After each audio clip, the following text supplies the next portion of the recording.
موجود ہیں، ہمیں امام تک پہنچنے کے لیے راستہ چاہیے۔ امام فرماتے ہیں کہ جب میں ظہور کروں گا تو میرا ہر شیعہ مجھے دیکھ کے کہے گا کہ میں نے تو آپ کو پہلے دیکھا ہوا۔ مولا فرماتے ہیں تمہارے اور ہمارے درمیان فاصلے نہیں، صرف گمان ہے جو تمہاری طرف سے ہے۔ مولا فرماتے ہیں میرے شیعہ اور مجھ تک پہنچنے کے لیے جو سب سے پہلا ایک وسوسہ ابلیس میرے ماننے والے کے دل میں ڈالتا ہے وہ یہ ہے، کہاں وہ کہاں ہم۔ معصوم فرماتے ہیں یہ پہلا خیال ہے جو ابلیس اس کے ذہن میں ڈالتا ہے۔ مولا نے پھر اسی خیال کا جواب دیا، مولا نے فرمایا اگر تمہارا یہی معیار ہے کہ کہاں ہم کہاں تم ہم سے مل نہیں سکتے، اگر یہی منزلت ہوتی کہ تم ہم سے ملنے کی وجہ تمہارا اور ہمارے درمیان یہ ہوتا تو کبھی بھی ہم اپنی محبت تمہارے دلوں میں نہ ڈالتے۔ ایک شیعہ نے مولا سے توقیع میں پوچھا، اس نے کہا مولا میں ملنا چاہتا ہوں۔ مولا فرماتے ہم ملتے ہیں تم پہچانتے نہیں۔ اسے مولا کب ملتے ہیں؟ مولا فرماتے اکثر تم روتے روتے خاموش ہو جاتے ہو، تمہیں خبر ہے تمہیں وہ تسلی دینے والے ہم ہوتے ہیں، تمہیں وہ دلاسا دینے والے ہم ہوتے ہیں۔ امام سے ملنے کا رابطہ ہموار کیجئے، امام تک جانے کا تعلق دیکھیے۔ کسی باپ کا بیٹا گھر نہ آئے تو اسے نیند نہیں آتی،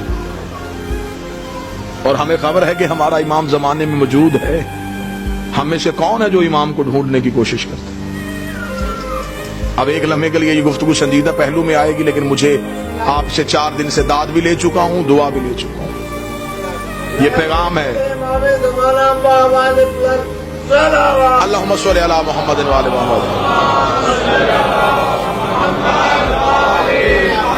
میں نے گھر کی مجلس میں بھی یہ گزارش کی تھی کہ کہیں ہمارا یہ امام کو بلانا کہیں یہ کوفے والا خط تو نہیں؟ خطوط تو کوفیوں نے بھی لکھے تھے امام کو بلانے کے لیے۔ ہمیں امام سے صرف امام کا انتظار نہیں کرنا، امام کے رستے کو ہموار بھی کرنا۔ توجہ آپ صاحبان فرمائیں گے سرکار۔ ہمیں امام کا صرف انتظار نہیں، رستہ بھی ہموار کرنا ہے، امام سے ملاقات بھی کرنا ہے۔ امام نے تو اپنا ایڈریس بتا دیا کہ میں کب اور کہاں ہوتا ہوں۔ اب اس سے زیادہ امام کو کون شیعہ ہے جو کہے کہ مجھے اب ڈھونڈنے میں مشکل ہے؟ امام نے فرمایا ہفتہ والا دن مجھے ڈھونڈنا ہو تو مسجد کوفہ میں آنا، اتوار کو میں مسجد سہلہ میں ہوتا ہوں، سوموار کو میں بقیہ کی قبروں پہ ہوتا ہوں، پھر میں مسجد جمکران میں ہوتا ہوں، شب جمعہ میں کربلا میں ہوتا ہوں، جمعہ میں امیر المومنین کے حرم میں ہوتا ہوں۔ مولا فرماتے طواف کعبہ کرتے ہوئے کعبے پہ سیدھی بارش ہو رہی ہو اور مزاب رحمت سے پانی نیچے آ رہا ہو تو سمجھ لینا تمہارا امام طواف میں ہے۔ اب اس سے زیادہ آسان نشانیاں کون بتائے گا؟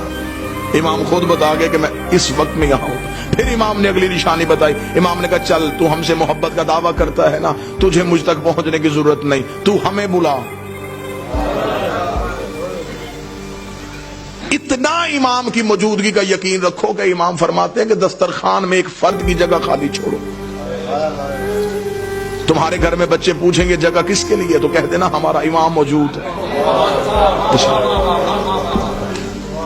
عرب کی ایک مستور برقع پہن کے سوتی تھی، مستورات نے کہا کیوں برقع پہن کے سوتی ہے؟ اسے کہا امام کا ظہور ہو گیا، برقع ڈھونڈوں گی یا امام کے لشکر میں جاؤں گی؟ ملاقات با امام زمانہ حسن ابتہی 2 جلدوں میں کتابیں لکھی ہوئی ہیں۔ کتنے لوگ ہیں جو امام سے ملاقات کر چکے ہیں؟ ایک عراق کا رہنے والا شیعہ ہر روز گھوڑا لے کے چوک میں تلوار لے کے کھڑا ہو جاتا، لوگ پوچھتے کیوں کھڑا ہے یہاں پہ؟ اس کا امام کا انتظار کرتا۔ لوگوں نے اسے پاگل تصور کرنا شروع کر دیا۔ ایک دن کسی نے مذاق میں کہا تو یہاں کھڑا ہے، امام تو وہاں آ چکے ہیں۔ اس نے اپنے گھوڑے کا رخ موڑا، دوڑا اور پھر کبھی بھی واپس نہ آیا۔ یقیناً وہ امام کے لشکر میں شامل ہے۔ امام تو ہمارے اتنا کر۔ ایک شخص نے ایک عارف سے آ کے شقیق نے کہا کہ میں مولا سے ملنا چاہتا ہوں، مجھے کوئی عمل بتائیے جو میں کروں اور امام سے ملاقات ہو۔ موضوع پسند ہے سرکار؟ یا علی مشکل مجھے کوئی عمل بتائیے میں مولا سے مل سکوں۔ انہوں نے کہا عمل یہ ہے کہ رات کو تیز نمک والا کھانا کھا کے سونا۔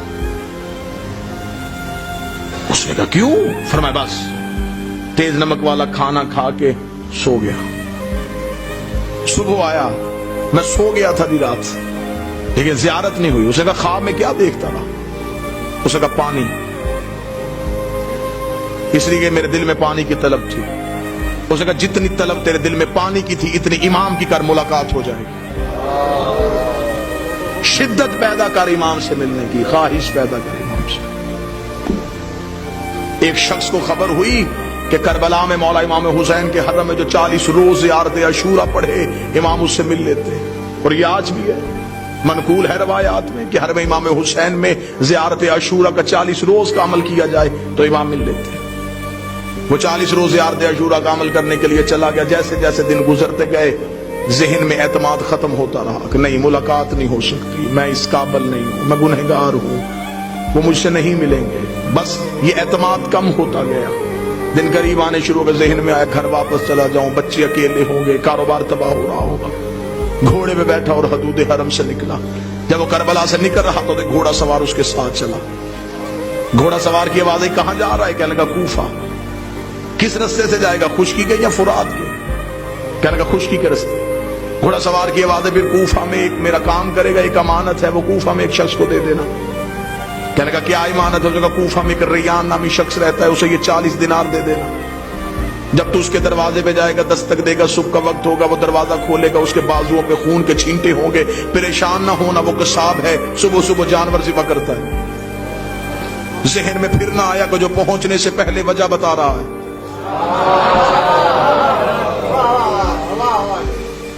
اور یہ مولا سے ملاقات کا عارفین کہتے ہیں کہ سب سے پہلا جو کام ہوتا ہے جب مولا سے ملاقات ہوتی ہے, سب سے پہلے دماغ کی سوچیں وہیں پہ رک جاتی.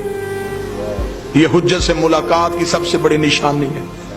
دماغ وہیں پہ رک جاتا ہے. جب ملاقات ختم ہوتی ہے تو پھر وہیں سے شروع ہوتا ہے. اس لیے معراج کی رات ہر چیز وہیں کی وہیں رک گئی تھی.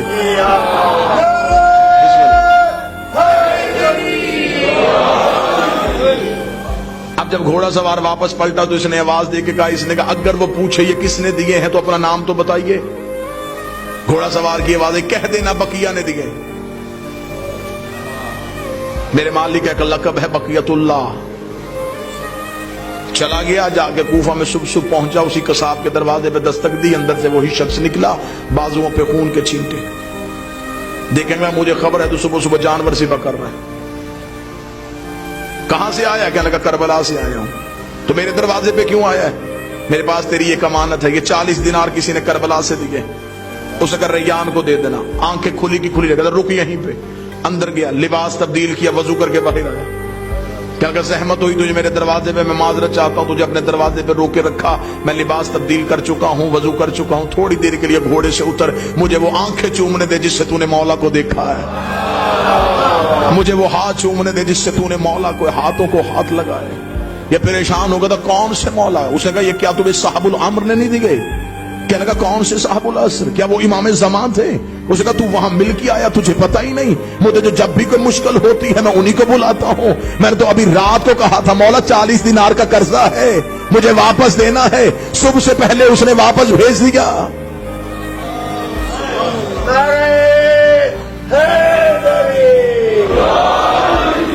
مولا فرماتے اتنا مجھ پہ یقین کرو. جب تمہارا یقین اتنا بڑھ جائے گا پھر تم اپنی مشکل کسی کو بتاؤ گے نہیں. اب یہ محبت کا معیار ہے. امام فرماتے میرے شیعوں مجھ سے رات کو سرگوشیاں کیا کرو, سرگوشی کیا, تکیے کے سر رکھ کے اپنے دکھ مجھے سنایا کرو. امام فرماتے تو تکیے پہ سر رکھ کے مجھے اپنے دکھ سنا کے سو جا, صبح کا سورج طلوع ہونے سے پہلے تیرے دکھ نہ ٹالوں, مجھے بطول کا لال نہ کہنا. تو مجھ پہ اعتماد تو کرو, تو مجھ پہ یقین تو کرو, تو مجھ تک پہنچنے کا رستہ تو تلاش کرو. امام فرماتے ہیں میرا شیعہ وہ ہے جو میرا ظہور ہر روز مانگے. وہ ساری زندگی اس کی حالت ایسی رہے جیسے اس کی کوئی چیز گم ہو چکی ہے اور وہ اسے ڈھونڈ رہا ہے. شیعہ بھی, اور اسے یہ بھی پتا ہو کہ میرے وقت کا امام کہیں نہ کہیں خون رو رہا ہے.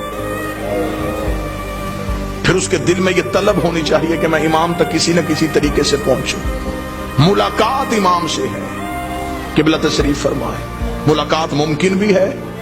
ہاں امام ملتے ہیں ہر کسی سے اس کی معرفت کے مطابق, اس کے عرفان کے مطابق. آئیں گے ضرور, برا ہو صحیح آئیں گے ضرور. چلے میں تحفہ دوں آج کی آخری مجلس میں ہدیہ دوں. مولا فرماتے جس دن تم چاہو کہ تم مرنا نہیں چاہتے، جس دن تمہارا جی زندہ رہنے کے لیے ہو کہ آج میں زندہ رہنا چاہتا ہوں، عمل یہ ہے مولا فرماتے اس روز آنکھ کھلے تو اٹھتے ہی، بلکہ یہ روز کا معمول بناؤ، آنکھ کھلتے ہی السلام علیکم یا صاحب العصر والزمان، اے میرے وقت کے امام تجھ میں میرا سلام. اللہم صلی علی محمد وآلہ وسلم. سائل نے کہا مولا کریں گے سلام تو موت کیسے نہیں آئے گی؟ امام نے فرمایا سلام سنت ہے، جواب دینا واجب ہے. تم سلام کرو گے وہ جہاں بھی ہے واپسی میں جواب دے گا علیک السلام. جب وہ کہہ دے سلامتی ہو تو پھر موت کیسے آ سکتی؟ اب امام تک پہنچنے کا رستہ کس نے تعین کرنا ہے؟ جب حجت موجود ہو تو پھر ہمیں غیر کے دروازے پہ جھکنے کی ضرورت نہیں رہتی. سرکار اب ہمارا امام تک پہنچنے کا ایک ہی ذریعہ ہے، اپنے توکل کو بلند کیجئے، اپنے اعتماد کو بحال کیجئے، یقین کی منزل پہ آئیے اور یہ یقین رکھیے کہ ہمارے وارث موجود ہیں، ہمارے امام ہمیں دیکھ رہے ہیں. جب یہ یقین آ جائے گا نا کہ امام موجود بھی ہیں دیکھ بھی رہے ہیں، پھر گناہ کون کرے؟ جو بیٹا باپ کے سامنے سگریٹ نہیں پیتا، جب اسے یہ ذہن میں ہو کہ میرا امام موجود ہے، پھر وہ غلطی کیسے کرے؟ لیکن ہم نے اپنے اندر سے وہ یقین ختم کر لیا ہے. ہم سمجھتے ہیں کہ امام ہے بس آ جائیں گے، آ کے ہمارا بھی انتقام لیں گے، اپنا بھی انتقام لیں گے. امام کو ایسے نوکر نہیں چاہیے، امام کو ایسے چاہیے جو آج بھی امام کے عشق میں ویسے کھڑے ہوں جیسے امام کے قیام پہ کھڑے ہونا ہے. ہم ظہور کے بالکل قریب ہیں، اور یہ جو آج چھوٹے چھوٹے مسئلے مسائل، یہ مسئلہ وہ مسئلہ، یہ مسئلہ وہ مسئلہ، یہ مسئلے نہیں ہیں، یہ امام کا چھان باریک ہو رہا ہے.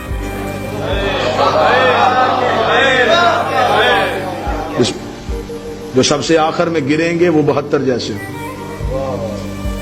مولا نے فرمایا ہمارے ظہور کے، میرے آخری بیٹے کے ظہور کے وقت سب سے مشکل چیز ہمارے شیعوں کے لیے ہوگی اپنے عقیدے کا تحفظ کرنا. مال چوری ہونے سے بچایا جا سکتا ہے، اور عقیدہ چوری ہونے کا خطرہ اس لیے بھی زیادہ ہو جاتا ہے جب چوکیدار ہی چوروں سے مل جائیں. عقائد حقہ کا تحفظ کرنا. ہم حجت کے قریب جا رہے ہیں. مولا فرماتے جب میرے شیعوں کے روزانہ کے اعمال میرے سامنے آتے ہیں تو آپ یہ جملہ سمجھیے گا، اور اس کے بعد پھر گناہ کرتے ہوئے ایک بات ذہن میں، یہ میری روایت کو ضرور آنے دیجیے. امام فرماتے جب میرے شیعہ کا گناہ میرے سامنے آتا ہے تو امام فرماتے اس ایک گناہ کو دھونے کے لیے مجھے اپنے آنکھوں کے آنسو لہو والے استعمال کرنے. مولا اپنے آنسوؤں سے اس شیعہ کے اس گناہ کو دھوتے، دھو کے کہتے ہیں میرے اللہ یہ مجھ سے محبت کرتا تھا، بے خبری میں گناہ کر گیا. اس لیے مولا نے فرمایا میرے شیعوں ہمارے لیے شہرت کا باعث بننا، میری آنکھ میں آنسو کا باعث نہ بننا.